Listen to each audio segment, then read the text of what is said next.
First of all, thanks for coming today. My name is Diana. I'm with Travel Avidly, and I will talk a little bit more about our company in just a couple of minutes. But today we're here to talk about our Japan trip, which will be during, hopefully at the very height of cherry blossom season for, I think, 14 or 15 days. It's a nice long trip. And today we're going to go through the itinerary, and I'll go through the whole itinerary, which should take less than 20 minutes at the most. And then once I'm done, then we'll have time for questions. So I'm going to go ahead and put up the slideshow and sort of just jump right in. So yes, as I mentioned before, the dates for the trip are March 22nd to April 5th. So it's right at the beginning and sort of go right through the highlights, the best parts of cherry blossom season, as well as exploring several different cities in Japan. So yeah, before we get started about specifically talking about Japan, I'm going to tell you a little bit about us and why we're different. This is actually a recent picture from just a few weeks ago when I was in Scotland, and that was our group in Scotland. And then Chaba was the guy in the front who took the picture, and he was our driver and guide for the time that we were up in Inverness and up in Skye. It was really fantastic. But yeah, as you can see, we do small groups, and we always have a trip leader from Travel Avidly go with us, but then we have private guides for every part of almost every trip. So we have, foodie tours or whatever kind of tour we're doing. We always have a local guide leading that. Our focus is building community, developing lifelong friendships, and really sharing experience with other people. We actually have travelers now who meet up for our trips and come every year, pick a different trip every year, and that's when they get to hang out with their friend. So it's really, really cool to be part of that. We do curate our trips with local operators in every country. So we work with people who live there, boots on the ground sort of experience. And that way we get the coolest cafes, the fun restaurants, the sort of, tucked away from the tourist areas sorts of places. It also means we get to have, dinner in people's homes. We get to have really, really cool, unique experiences that other companies don't offer. We try as much as we can to offer all-inclusive pricing. Not every single trip. There are trips where we have some, meals that you need to cover, but all the activities, all the admissions, most of the meals are always included. Sometimes we'll throw in an extra thing if there's, a really, really upscale, a Michelin star restaurant, something like that, where it is, it's not everyone necessarily is going to want to do that. And so then that would be an optional thing that you could sign up for. So that's one thing. Then another strong point about us is that we do offer the pre-trip sessions leading up to each trip. So we'll have 2 or 3 sessions where we'll talk about the culture, the highlights of the trip. If we're going to be doing food, we'll talk about what kind of food and why. We may do, like for Japan this past March, we actually had a sake expert come and do a session on sake, so everyone could kind of learn the culture around sake, the history, how to make good choices, all of that. And the last thing I'll talk about is just that we do offer flexible pricing. So the best option, or one of the options, is to put 15% down, and then you can have monthly payments until 90 days out. There are no fees, there are no interest charges. We try to keep all of our pricing very transparent, very straightforward, and we just really want to give the opportunity for travel to as many people as who want to take it. So yeah, without further ado, we will jump in to Japan.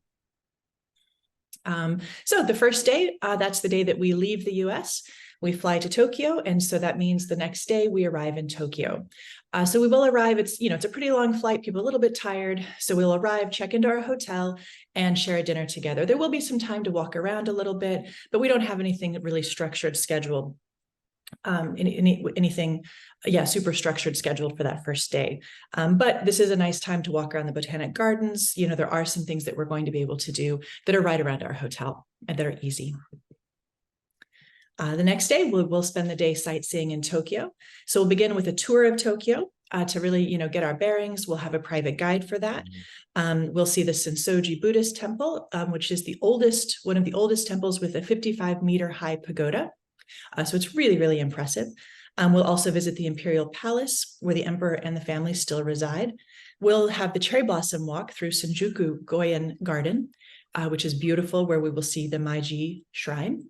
We'll get to go to the market, which is known for the fish market. You've got all the fish at Tsuchiki Market, and so many kinds of foods to try. It's really, really fantastic. And this year we're doing something different where we're going to actually have this interactive digital art experience. It's very unique. It's really, really cool. I don't actually yet know a whole lot about it, so we'll learn more about it as we get prepared for the trip. But it really, really is really cool. And there's, lights and there's cool sounds, and it's just a multi-sensory kind of experience. And on this day, both breakfast and lunch are included. Do you want to add anything about this, Jim, for our day in Tokyo? No, Tokyo is an amazing city. It's one of the largest in the world. It's just full of neons and lights and casinos and people. Everybody's friendly and everybody is really over the top, in my opinion. Um, uh, uh, Nice, and they bow to each other, and they're nice to Americans. Uh, Everything about Tokyo, including the shrines, especially the shrine here, was simply amazing. It was just a it's another world that we don't really understand. That's why it was so fascinating to me. I've never been exposed to that kind of culture before. Thank you. So the next day, day 4, we'll wake up pretty early. We'll be picked up from our hotel and taken on a private drive with a van and a driver and a guide to Mount Fuji. We will make it up to the 5th station, which is 2,300 meters, which is about halfway up the mountain. So hopefully the day is clear. Obviously, the one thing we can't control is the weather. But if it is nice and clear, we'll have fantastic views, all around. Mount Fuji is a UNESCO site, which is very cool. And then once we go up there and we're at the 5th station, we'll have lunch up there. So we'll have lunch with these really, really beautiful views. A cool thing that we're adding in this year is visiting Lake Ashi. So we'll actually have a short cruise and we'll get to see the landscape around, and that's where that middle picture is from. It's taken from a cruise. And then after that, we will take a ropeway cable car and we'll get to enjoy views of the active sulfuric hot springs. So those are the sources of a lot of the hot springs that are all throughout, the country. And again, we'll also have really great views going up and down, assuming that the weather is nice, which it should be early in spring. We should have really, really nice weather. By the way, we didn't go up Mount Fuji at all. We just went to that little village at the bottom, which is very quaint and very cool. But this is going to be an extra special time to go up the mountain. Yeah, exactly. I think it will be great. And then at the end of the day, we'll take a train to Kyoto. Gets us to Kyoto. Kyoto will have kind of, the first few days, we're going to sort of start early in the morning. We'll have full days. And so this morning, we'll actually have some time off to kind of relax a little bit. But Kyoto's a charming, beautiful place to walk around. So that's easy to walk around, visit, see the geisha, walking around Kyoto. And so it's a very comfortable, easy place to walk around. So we'll have a little bit of time to ourselves. Or if you just need to sleep in, that's also totally fine. Later in the afternoon, we'll take a tour and we'll see Kinkakuji Temple, the Golden Pavilion there on the left side. Really, really beautiful, really impressive. It was actually built to celebrate the very extravagant culture of the 14th century. Each floor has a different style of architecture. So it is very, very unique and really, really cool. That afternoon. And actually, the Shogun just inhabited the ground floor. But overall, it's one of the most impressive, most memorable moments of our trip. It was not only the Golden Temple, but Kyoto in general. It was by far my favorite city. Cool. That afternoon, after we finish here, then we'll have our sushi making class, and that we'll get to, prepare it, and then we'll also get to eat it, which will be really fun. Day 6, we'll also be spending in Kyoto. This will be on the other side of Kyoto. So we'll take a walk through the bamboo grove. And this is a picture of Jim there on the left in the bamboo grove. I had to grab it and put it up for this presentation. Tell us a little bit about your experience there. Well, the bamboo garden. Well, first of all, those the arches. I'm at a grove here. One of the most picturesque spots in all of Japan. And each one is devoted to built by a person. It's a gateway going up to the temple. So each one's built by a person hundreds of years ago for his family or for a memorial or whatever. And that's why there's so many of them. Yeah, over 10,000 actually, 10,000 gates. Wow, and to walk through them is just quite an experience. And of course, also the bamboo forest. The culture in Japan is quite unique, and the suicide rate is high. And I probably shouldn't go into this too deeply, but they would come out to this bamboo forest to commit suicide. Why? But it just goes on and on forever, and it's just an amazing place to be and to walk through. and it was just another memorable day in Kyoto. And just briefly, the reason that there's so much unhappiness, there's a lot of restrictions about marriage. There's a lot of restrictions culturally about getting married and having children. So there's a lot of reason to feel under a lot of pressure living in Japan. Anyway, not as a tourist though. Awesome. Yeah, no, the pictures are amazing. And I've never seen bamboo that's that, that thick at the base. That's crazy. Yeah. And there were so many pictures to choose from, but Jim, you got to be the star in this one. And then, yeah, the temple on the far right is one of the other temples we'll get to see. It's actually 13 meters above the hillside below. And so you can actually see the cherry blossoms looking all the way down. And it is very striking. Again, going during cherry blossom season, we really want to take advantage of seeing all the over 200 varieties throughout the country, and we're starting in Tokyo, then, moving south. And so we'll get to see, as they're opening, as they're blossoming, we'll be there at the height as well. We just mentioned cherry blossoms are everywhere. They're all over Tokyo, all over Kyoto, this countryside. They are everywhere. And it just makes for a totally majestic view wherever you turn. And then the end of this day, we'll actually get to have a traditional multi-course dinner called the Kaiseki Ryori. So it's all fresh seasonal ingredients. It'll be a very, very special meal, several courses and really delicious, lots of sake to try. So it should be really fun. Day 7 is a really cool experience because we get to mix the samurai, the ninja, as well as the geisha all together in one day. So we'll have, first with the samurais, we'll visit a museum, we'll see some medieval exhibits, we'll learn more about the history and the culture of the samurai and the ninja, where they're similar and how they're different, because they are two very different groups of people and two different classes. The ninjas were known, they were the spies, the mercenaries. They were there between the 12th and 15th centuries is when they were most active. They were basically farmers by day and then spies by night. So you never really knew who you might, if who you were dealing with might be a ninja at night. So there were we'll learn about the weapons, what kinds of missions they were sent on, all of that. Whereas, the samurai were very, very different and played a very different role in society. So we'll get to walk through the historical areas, so known for the tea houses, the restaurants. We'll get to sample some during our food tour early in the day. So that's some examples below, and that picture below of what kinds of things we'll get to try. We'll then later in the afternoon have a traditional tea ceremony with a geisha or a maiko. A maiko is basically a geisha in training. So it's like not an assistant, but yeah, a geisha in training. And yeah, do you want to talk about the geisha experience that we had earlier this year? It was absolutely amazing. And this lady right here that was with us, this is a picture from our time with her. And we got her for 2 hours. And she was actually a maiko because this was her seventh year. And she expected to become a geisha this next year. She was poised, and they're trained to speak at non-sexual. They can actually have boyfriends outside of this and all that, but they work in tea houses. Very hard to get into unless you know somebody, and they're trained to talk politics and sports and to entertain. And sit there, and it's totally non-sexual in her role as a geisha. But she couldn't go out. She says she's not allowed. She could go out, but she was mobbed because she's a geisha and everybody wants to take a picture and blah blah. And she couldn't even go. When she said, "What was your biggest regret?"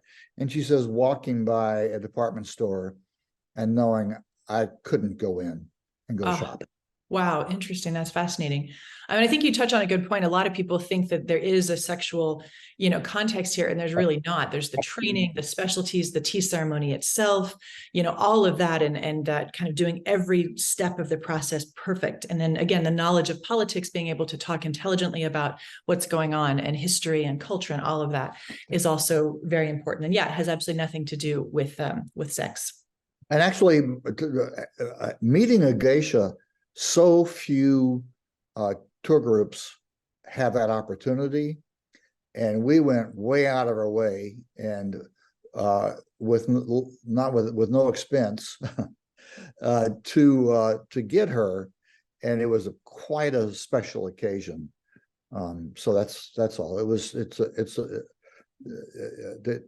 have to spend personal time with a geisha is amazing.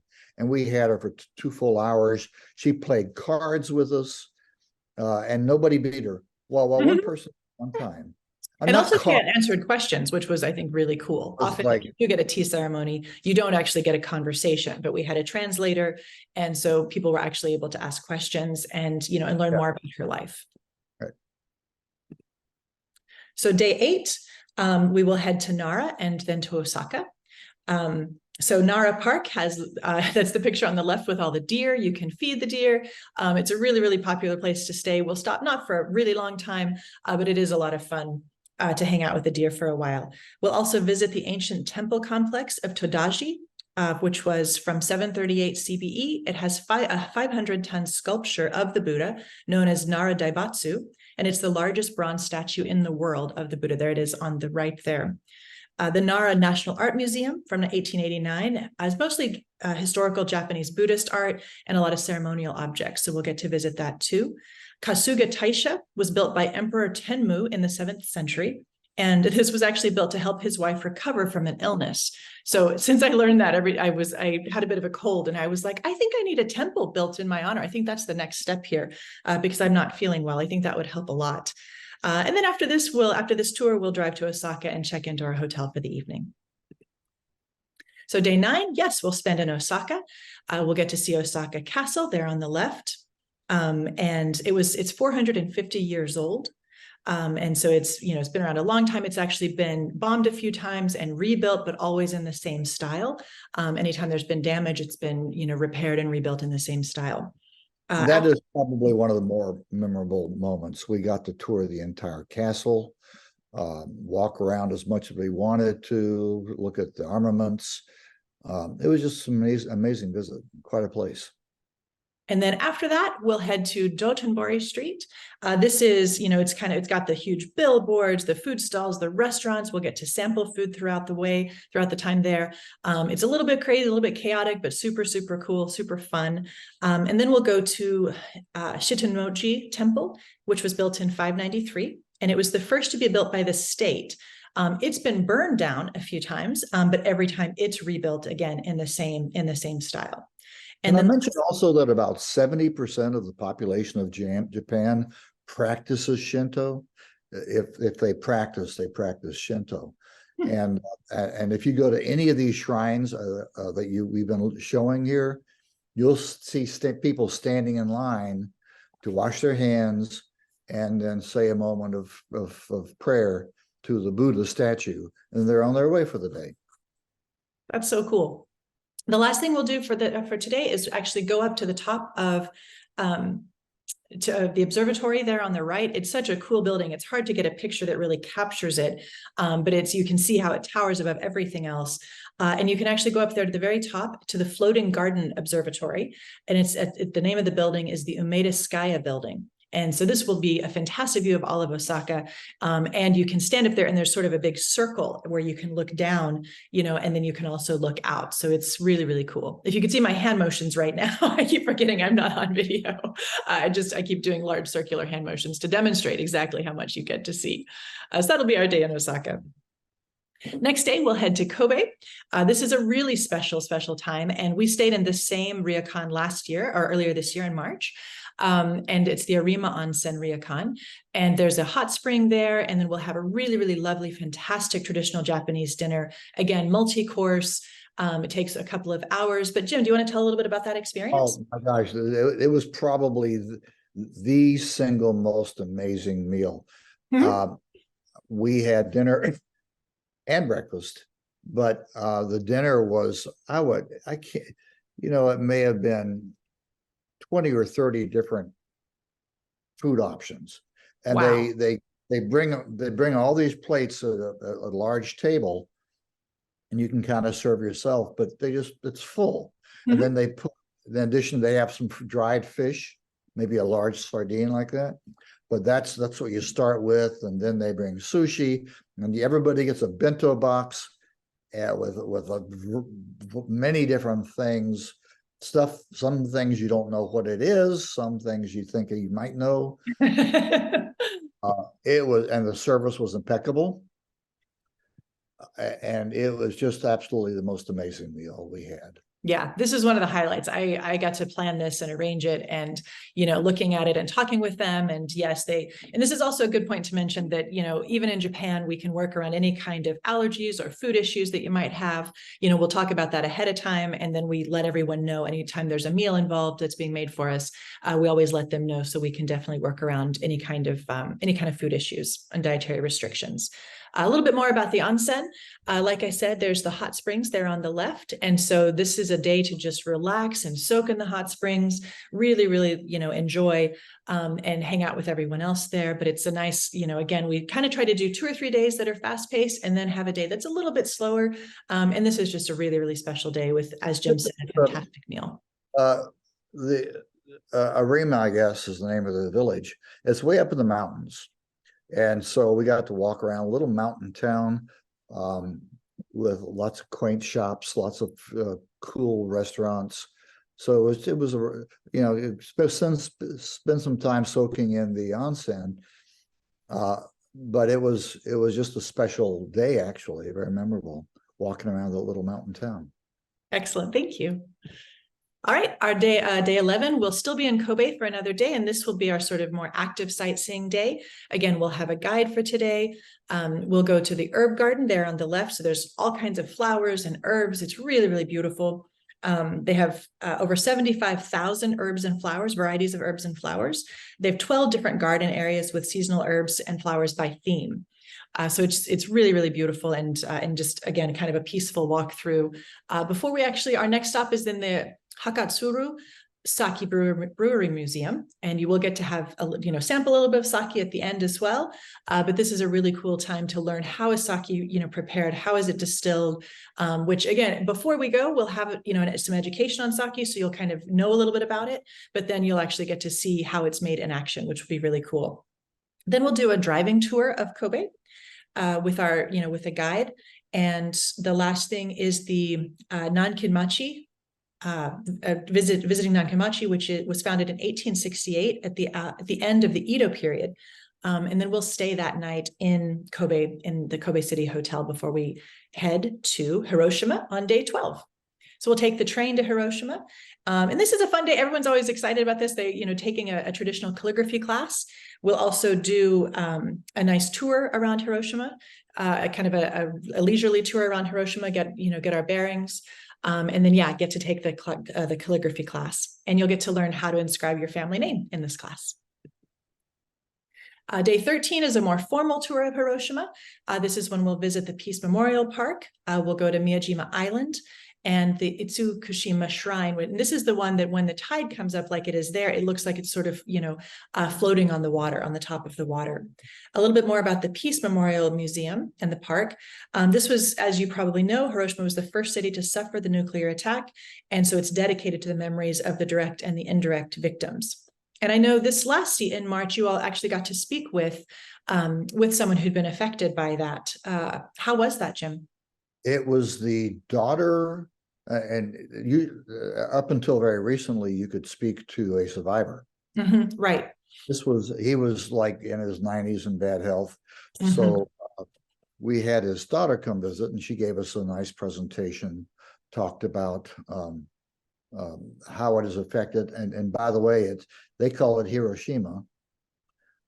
And it was an amazing, rather, actually, believe it or not, a rather emotional day, because the museum part shows exactly the remainders, what the effects of the bomb were. Mm-hmm, mm-hmm. And it's pretty eye-opening. And what I noticed, there's a lot of regret. They still, sort of like the Germans, right? They still feel guilty about the war. Yeah, and you'll find that among the vast majority, especially maybe not the 90-year-old soldiers, but the common person. Mm-hmm, mm-hmm. It was a series of miscues and accidents. Why they ever got involved in the first place is a long story. Mhm. It was just a series of coincidences that got them involved, and then they regretted it from the beginning. Wow. Wow. I can believe that it's an incredibly emotional experience. I visited in Germany a concentration camp. I visited Dachau, and it was similar to that. It was just, you feel, there's this the air feels different, and so I can totally imagine how that is. So then our next day, we get up kind of early in the morning, and we take our 4-hour train to go back to Tokyo, since that's where we'll be flying out of. We'll have lunch all together. We'll have some free time that afternoon for souvenir shopping. We always recommend Kit Kat, because you can get lots and lots of flavors and varieties of Kit Kat that you have never even imagined. So you have to be sure to get some Kit Kat. It's a great thing to bring back, easy to carry, and always really fun to try all the different Japanese flavors. Kit Kats are like a fad there, and you go to almost any store and they'll have 20 or 30 flavors to pick from. All right, and then last day is we depart Tokyo. And so, yeah, that's the end of the trip. And then if anyone wants to, we have the special post-trip option to Okinawa. So we can talk a little bit about that before we jump into the pricing and kind of wrap things up. So this is a pretty brief description of what's going on in Okinawa. We'll also talk some about it. And so if there are highlights that people want to see or other activities that they want to do, we can always, kind of modify. And that's actually the same with all of our trips. If there's something that you really, really are excited about, this last trip, it was actually the samurais. We didn't have that in the schedule, and we had a couple of people who were super interested in samurais. So we incorporated walking through the samurai village, going to the museum. Because we operate with such small groups, that's one of the benefits, that we can actually make some modifications, and do things that, that people are very, very excited about. So anyway, we'll fly from, if you go to Okinawa with us, then we will fly from Tokyo to Okinawa. We'll arrive the first day. Again, it's going to be after a pretty long trip. Everyone's going to be a little bit tired. So we'll kind of rest, chill out, relax a little bit for this end of that first day. Second day, we'll have a tour of Okinawa. So we'll see Shuri Castle there up in the upper left-hand corner, which is a UNESCO site. And it was the home of the Ryukyu kings for several centuries. And then we'll also get to see this really cool kind of pottery, the yaki pottery. This is it being made, but there's it's very, very stylistic, and it's really, really cool. And it's a great, some great souvenirs that you can take home as well. But we'll get to watch someone actually do it, and we'll get a little bit of a lesson in how the history and how they do it. Then we'll walk through the farmers market, the Nahak Kakusai Dori farmers market. So again, back to sort of big billboards, lots of, food stalls, kind of a little bit, you get to try a little bit of everything, which is cool. And then there's also the beach activities, which will be on day 3. So you can, and even the afternoon of day 2, chill out, do some snorkeling, just hang out at the beach if that's what you want to do. So there's some really cool activities you get to do, but also a little bit of time for free time to explore as well. And then just to go over pricing. So the pricing, if you just do the core Japan trip, that's $75.80 for double occupancy, which means you share a room with someone else. If you'd like the upgrade to single occupancy, then that kicks the price up to $89.75. Excuse me. If you want to go on the post trip to Okinawa, then that would be $600 extra charge for the double occupancy and $900 for single occupancy. What's included here are all internal flights. And all transportation, trains, planes, automobiles, everything, all admission tickets everywhere, the snorkeling gear, 13 nights of accommodation. We have kind of standard and above standard. So we're staying in nice places like 3.5, 4-star-ish. And obviously, honestly, even a 2-star in Japan they're clean, everything works, everything is great. It's very hard to find a hotel in Japan that's not in really, really perfect condition.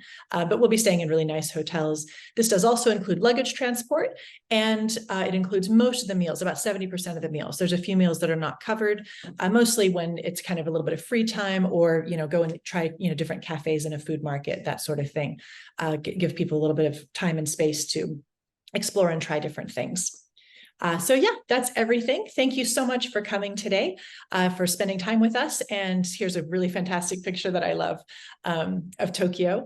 And if you want to email me, I'm Diana with 2 N's at travelavidly.com. Here's our website. And then this is my phone number. And feel free to, I prefer text. I'm also living in Europe right now, so the time difference is a little bit, but you can always call me as well. If you have any questions about this presentation, I'm happy to answer.